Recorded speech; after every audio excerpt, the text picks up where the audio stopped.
రైళ్లలో ప్రయాణికులు ఇచ్చే దుప్పట్లను భారతీయ రైల్వే కనీసం నెలకు ఒకసారైనా ఉతుకుతుందని రైల్వే మంత్రి అశ్విని వైష్ణవ్ సమాధానం చెప్పారు. బెడ్రోల్ కిట్లో మొత్తంగా ఉన్న కవర్ని ఉపయోగించేందుకు అదనపు పిట్ను అందిస్తున్నట్లు ఆయన స్పష్టం చేశారు.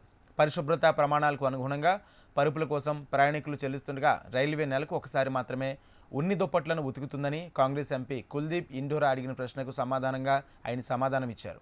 భారతీయ రైల్వేలో ఉపయోగించే దుప్పట్లు తేలిగ్గా సులభంగా ఉతకవచ్చని రైల్వే మంత్రి తెలిపారు. రైళ్లలో ప్రయాణించే సౌకర్యం, భద్రతను నిర్ధారించడానికి తీసుకున్న ఇతర చర్యల గురించి కూడా ఆయన తెలియజేశారు.